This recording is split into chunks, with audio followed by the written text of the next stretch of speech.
इस्तीफा दो। हमें रोड पर से बोर्ड पर भेज दो, भेज दो, भेज दो। शिक्षा मंत्री हाय हाय हाय हाय हाय। ये सरकार का देन है कि हम यहाँ रोड पर गर्दनी बाग में खड़ा हैं। हमें शौक नहीं कि अपने घर से 150 किलोमीटर दूर यहाँ पर आ करके हम लोग बैठे भूख प्यास त्याग करके आंदोलन करें यहाँ पर। सर क्योंकि किस्मत महलों में राज करती है और टैलेंट रोड पे तमाशा करता है। तो हम तो यही कहना चाहते हैं कि वो समाधान यात्रा नहीं था, वो नजरबंद यात्रा था। कुडनी और गोपालगंज तो झांकी था, पिक्चर अभी बाकी है। यादव का बेटा स्किल्ड हो गया है, यादव का बेटा जिंदगी भर भैंस नहीं चलाएगा, यादव का बेटा अब जाएगा स्कूल में पढ़ाएगा, यादव का बेटा इंजीनियर बनेगा, यादव का बेटा डॉक्टर बनेगा, यादव का बेटा कलेक्टर बनेगा, यादव का बेटा यादव को वोट नहीं देगा। तेजस्वी यादव को सोचना पड़ जाएगा, हम बता देते हैं। तेजस्वी यादव नहीं है, फिलॉसफी यादव बोले ना कि ग्रुप डी के एग्जामिनेशन के क्राइटेरिया पास आउट करने के लिए वो नहीं है। अभी हम लोग गर्दनी बाग धरना स्थल पे हैं। ये जो आप पीछे में मेरे देख रहे हैं, बहुत सारे सीटेट स्टेट बीटेट पास किए हुए जो अभ्यर्थी हैं वो अपने अपने हाथ में एक एक बैनर लेकर के खड़ा है। आप देख सकते हैं किसी के हाथ में है अभ्यर्थियों की सुनो पुकार, किसी के हाथ में है, इधर में आप देख सकते हैं कि लिखा हुआ है कि पास को नियुक्ति दो, कोई लिख रहा है कि युवा बिहार कब तक रहेगा बेरोजगार। अब देखिए मेरे साथ में कुछ युवा साथी लोग हैं, आखिर आप क्यों इस सब काहे लेकर के खड़ा है, क्या रीजन है? ये सरकार का देन है कि हम यहाँ रोड पर गर्दनी बाग में खड़ा हैं। हमें शौक नहीं कि अपने घर से 150 किलोमीटर दूर यहाँ पर आ करके हम लोग बैठे भूख प्यास त्याग करके आंदोलन करें यहाँ पर। ये हमारा शौक नहीं है, हम अपने हक की लड़ाई लड़ने के लिए आए हैं। विगत 3.5 साल से ज़्यादा हो गया हम सीटेट पास कर चुके हैं, लेकिन हमारी नियुक्ति नहीं हो रही है। शिक्षकों की पद विद्यालयों में खाली है, बिना शिक्षकों की पढ़ाई चल रही है, लेकिन शिक्षक जो हैं जो पास करके बैठे हैं अहर्ताधारी हैं, वो यहाँ रोड पर भटक रहे हैं। इनको बोर्ड पर होना चाहिए था, तो ये रोड पर हैं। तो आप लोग कब पास किए थे? कुछ लोग 2019 में पास किए हैं, कुछ 2018 में पास किए हैं, कुछ तो 2011 से बीटेट पास करके बैठे हैं।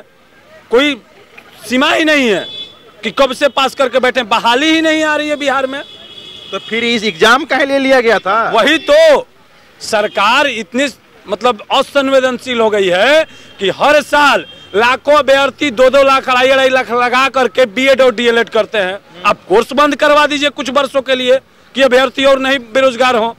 हम आप कोर्स करवाएं, बीएड करवाएं, डीएलएड करवाएं। हम सरकारी महाविद्यालय से डीएलएड पास हैं। अच्छा, सरकारी खर्चे पर हमारे पर नहीं होगा तो कम से कम हमारे सेशन में 2 लाख खर्चा हुआ होगा सरकार का पैसा। अच्छा, हमको ट्रेनिंग देने में। तो फिर आप 2 लाख क्यों बर्बाद किए? आप 2 लाख क्यों बर्बाद किए? हो नहीं हमें देते, ट्रेनिंग हमारा नहीं करवाते, हम आपसे नौकरी नहीं मांगते। आप बंद कर दीजिए उन महाविद्यालयों को। अगर आपको नौकरियां नहीं देनी है तो आप डिग्रियां बांटना बंद कर दीजिए। तो नीतीश जी तो समाधान यात्रा पर निकल गए हैं, सबका समाधान कर रहे हैं, आप लोग का समाधान क्यों नहीं हो रहा? इसका समाधान करते हैं, उनका एक विधायक मिल पाता है उनसे उस समाधान यात्रा में। अपने क्षेत्र का बात करने के लिए उनका जदयू का, राजद भाजपा छोड़ दीजिए, जदयू का एक विधायक को भी एंट्री नहीं मिलता है उस समाधान यात्रा में उनके साथ चलने का। वो घिरे रहते हैं तो किससे? तो अपने ओएसडी से, अपने जो उनके सलाहकार हैं उनसे, अपने जो उनके सुरक्षा कर्मी हैं उनसे। उनको अगर समाधान करना है वास्तविक, तो यहाँ उनके आवास से चंद कदम दूरी पर यहाँ पर सैकड़ों समस्याएं लेकर के लोग बैठे रहते हैं धरना स्थल पर। एक दिन मुख्यमंत्री जी जो अब 500 किलोमीटर दूर जाते हैं, मधुबनी, दरभंगा, समस्तीपुर, अररिया, औरंगाबाद, कहीं भी जाते हैं, आप मात्र 2 किलोमीटर की दूरी पर यहाँ गर्दनी बाग में आइए और आकर के यहाँ देखिए कितने समस्याओं के साथ ये जुआ बैठे हैं। हम ही नहीं, हमारे जैसे सैकड़ों लोग यहाँ पर हर रोज अपने हक के लिए बैठते हैं, अपना समाधान करवाने के लिए बैठते हैं। आप पहले इनका समाधान कर दीजिए ना, पटना में जो लोग हैं उनका समाधान कर दीजिए, उसके बाद पूरे बिहार घूमिएगा। मैडम आपको तो ये सब पास किए हुए हैं, आपको तो रहना चाहिए अभी स्कूल में, तो आप यहाँ रोड पर क्यों हैं? सर क्योंकि किस्मत महलों में राज करती है और टैलेंट रोड पे तमाशा करता है। यही है कि हमारी किस्मत महलों में रहने वाला नहीं था, इसी वजह से आज हम लोग तमाम एसेंशियल क्वालिफिकेशन धारण करने के बावजूद भी जब सरकार से आते हैं रोजगार मांगने के लिए, तो हम लोग रोजगार मांगते हैं और हमारे ऊपर लाठी चलाया जाता है, हमारे ऊपर धमकी दिया जाता है कि अगर आप लोग बैनर पोस्टर दिखाइएगा तो हम आपके ऊपर केस चलाएंगे, FIR चलाएंगे। क्यों हम लोग आतंकवादी हैं? हम आपके राज्य में एसेंशियल रिक्वायरमेंट फुलफिल करने के बाद आपसे रोजगार मांगने आए, आप समाधान यात्रा पे चले गए और आप सीटेट अभ्यर्थियों को नजरबंद करके गए हैं। तो हम तो यही कहना चाहते हैं कि वो समाधान यात्रा नहीं था, वो नजरबंद यात्रा था। सब जगह उनको पता था कि ये सीटेट बीटेट एस्टेट के बच्चे हमें घेरेंगे, इसके डर से वहाँ पे एक भी बच्चों को एंट्री नहीं मिला। आपको इतना ज्यादा डर सता रहा है, आप कभी सोचे कि इस युवा के अंदर का आक्रोश जो आप ख्वाब लिए हुए हैं ना कि हम सीएम से PM और डिप्टी सीएम जो हैं हम सीएम बन जाएंगे, आप जले पे नमक छिड़क करके आप सीएम और PM बनिएगा। ये आप खुला चुनौती दे रहे हैं, क्या लगता है कि आपका चुनौती सरकार को स्वीकार होगा? सर, सरकार को स्वीकार नहीं हुआ, सरकार को तो दिख गया है। कुढ़नी और गोपालगंज का रिजल्ट वो नहीं देखे हैं। कुढ़नी और गोपालगंज तो झांकी था, पिक्चर अभी बाकी है और वो दिखेगा। ये लोग साफ साफ सरकार को चुनौती दे रहा है। देखिए मेरे पीछे में एक और लोग हैं, आपकी भी यही गुहार है? जी सर, हम भी सीटेट पास अभ्यर्थी हैं और गत 350 साल से ज़्यादा समय हो गया और अभी तक कोई बहाली नहीं आई, जिसकी वजह से एक शिक्षित युवा वर्ग आज जो होना चाहिए कि समाज को सुदृढ़ करने के लिए किसी विद्यालय में, वो आज सड़कों पे नज़र आ रही है। ये हमारे राज्य की दुर्दशा है और सरकार की विफलता है और सरकार इस चीज़ को मानने को तैयार नहीं है। खैर कोई बात नहीं, अगर सरकार इसको अगर पॉलिटिकल एजेंडा बनाना चाहती है या फिर बना ली है तो कोई बात नहीं, कुछ ही समय बाकी है अब इलेक्शन का। इलेक्शन में हम लोग भी क्या करेंगे, लोकतांत्रिक मेरा अधिकार है, उस अधिकार के तहत जिस गुमान में सरकार आज घूमे फिर रही है, ये वो दिस दैट कहते फिर रही है, वो कहने का मौका ही नहीं रहेगा, वो चीज़ जड़ से ही समाप्त हो जाएगा। नीतीश जी का जो सपना है वो सपना चूर चूर हो जाएगा। और नहीं तो आपके लिए जो शिक्षक अभ्यर्थी हैं जो आपसे आग्रह निवेदन विनती करते हैं, आप उनकी पुकार को सुनिए और एक समाज को सुदृढ़ करने में आप अपना भी हाथ बटाइए। अभ्यर्थियों की सुनो पुकार, आपकी पुकार सरकार सुन रही है कि नहीं सुन रही है? सर, अगर सरकार सुनती हमारी पुकार को तो मैं अभी गर्दनी बाग में क्यों आता। सरकार खुद बोलती है कि बच्चे को मैट्रिक पास करते तो उसको 10,000 रुपया दिया जाए, आगे बढ़ने के लिए कुछ उसको मतलब प्रोत्साहन राशि दिया जाए, इंटर किया जाता है तो उसमें पैसा दिया जाता है, लड़कियों लोग को साइकिल प्रदान किया जाता है ताकि वो शिक्षा में आगे बढ़े। लेकिन इतना जब करने के बाद भी ये हम लोग का अगर स्थिति है तो फिर ऐसा फिर पास करने से क्या फ़ायदा है जब हमको रोड पर ही रहना है। तो सरकार से हम यही आग्रह करते हैं कि जो हम लोग सीटेट बीटेट जो भी स्टेट पास है 7वां चरण की मांग करते हैं वो हमें जल्द से जल्द दें। पिछला बार तो आप आए थे तो आप लोग को लाठी चार्ज भी आप लोग के ऊपर किया गया था, क्या लाठी से थोड़ा सा भी डर नहीं है? तेजस्वी यादव का 3 कहना है, कार्रवाई, दवाई और सुनवाई। कार्रवाई करते बेरोजगार के ऊपर, कभी गांधी मैदान में लाठी बरसाकर, कभी टकमगला के ऊपर लाठी बरसाकर, कभी राजा जेडीयू कार्यालय के सामने लाठी बरसा। दवाई करते हैं किसकी? सिंगापुर में अपनी पापा की, क्योंकि बिहार की स्थिति और परिस्थिति खराब है। 33 साल तक इन्होंने राज किया, दोनों सरकार ने, जेडीयू और राजद ने, और बिहार के जनताओं को गर्त में रखा, यादव के नाम पर वोट लिया। लेकिन उनको ये बात पता नहीं है कि यादव का बेटा स्किल्ड हो गया है, यादव का बेटा जिंदगी भर भैंस नहीं चलाएगा, यादव का बेटा अब जाएगा स्कूल में पढ़ाएगा, यादव का बेटा इंजीनियर बनेगा, यादव का बेटा डॉक्टर बनेगा, यादव का बेटा कलेक्टर बनेगा, यादव का बेटा यादव को वोट नहीं देगा। यही चीज है। एक चीज सोचिए, यादव के नाम पे जो वोट लेते हैं, इस चीज को सोचिए, कोई भी नेता कह दे कि हमारी जो जाति है उस जाति में अपना बेटा को शादी कर नहीं करता है। आपको जब यादव के बेटा लोग अब आ गए हैं, उस प्रकार से एक्टिव हो गए हैं कि अब यादव के नाम पर वोट नहीं देंगे। आप देख रहे होंगे कुढ़नी विधानसभा प्रखंड को और गोपालगंज को, ये अभी झांकी है, फिल्म अभी बाकी है। हम कहते हैं नोटिफिकेशन नहीं देंगे तो ग्रुप डी के एग्जाम देने लायक भी तेजस्वी यादव नहीं थे, क्योंकि उसका क्राइटेरिया फुलफिल नहीं कर पा रहा है। सचिवालय ग्रुप डी सफाई कर्मचारी का एग्जाम भी नहीं दे पाएंगे अगर लालू यादव का बेटा नहीं रहेंगे तो, क्योंकि 9th क्लास पास आउट। तो आज लालू यादव के बेटा है तभी तो डिप्टी सीएम बने हुए हैं ना। ये परिवारवाद के वजह से ना ये चीज हुआ, यही कारण से डिप्टी सीएम बने, इसी कारण से 45 महीने तक। लेकिन टोटल बिहार का जो युवा है आज भी जो है सो राजपूताना, ईरान और भूमिहार करने में लगा हुआ है। कहाँ कोई एक साथ हो रहा है? काश ये बात तेजस्वी यादव भी समझते हैं, अपना शादी भी यादव में ही करते हैं।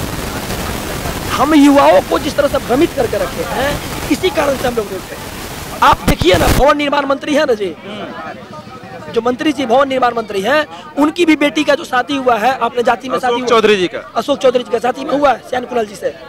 नहीं, नेता लोग अपना जगह बढ़िया देखते हैं। वो लोग अमीर है ना जी। बात अमीरी गरीबी की नहीं है, इंसानियत की होती है। बात पैसे की नहीं होती है, बात इंसानियत की होती है। और अमीरी गरीबी के चलते कोई अपना खानदान नहीं बेच देता है।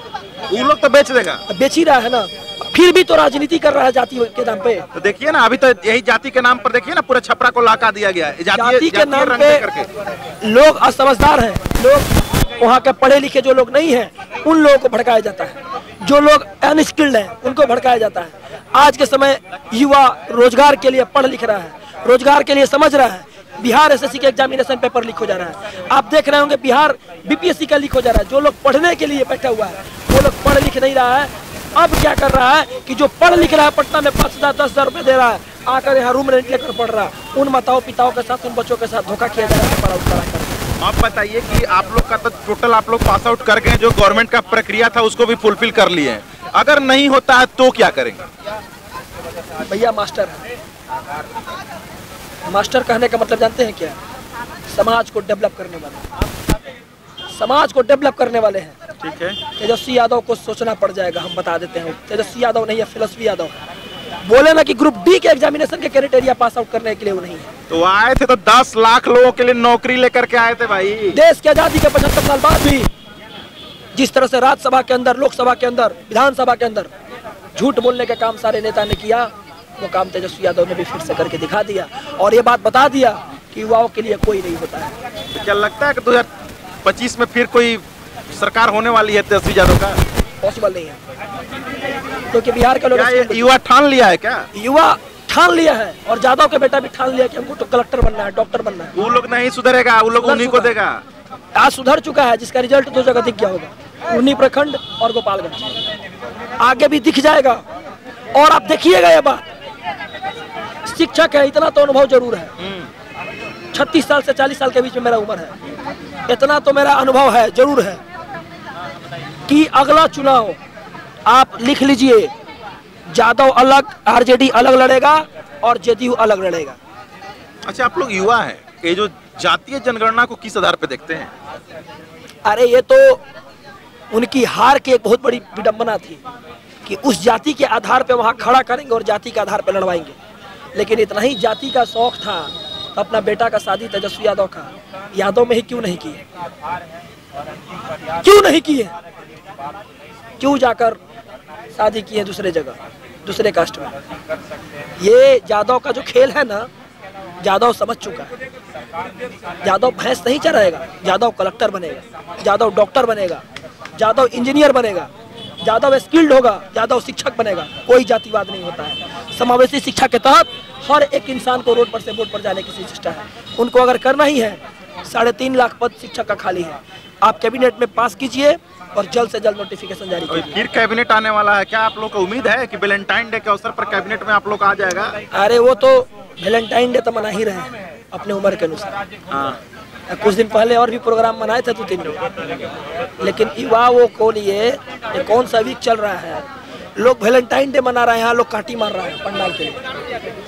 आज चॉकलेट डे है और आप लोग रोड पर हैं। हम एक शिक्षक हैं, इस मुद्दा पर बात करना मेरी बात नहीं है, क्योंकि हम एक समाज सुधारक हैं। ये मुद्दा हमारी नहीं है, ये मुद्दा हमारी शिक्षा से रिलेटेड है और स्वास्थ्य से रिलेटेड है। चलिए, तो आपने देखा कि जो बिहार के जितने भी लोग हैं, जो लोग सीटेट एस्टेट पास किए हुए हैं, वो साफ साफ चुनौती दे रहे हैं कि अगर तेजस्वी यादव जी, आपने 10 लाख लोगों को रोजगार देने का वादा किया था, अगर आप ये वादा नहीं पूरा करते हैं तो 2025 में हम लोग आपको ये बात बता देंगे कि हम लोग किस प्रकार का शिक्षक हैं और शिक्षक के पास बहुत अनुभव होता है। और अब जो है सो यादव का बेटा यादव को वोट नहीं देगा, अब कोई जात के नाम पर वोट नहीं देगा, क्योंकि सभी लोग जो है अब शिक्षित हो चुका है।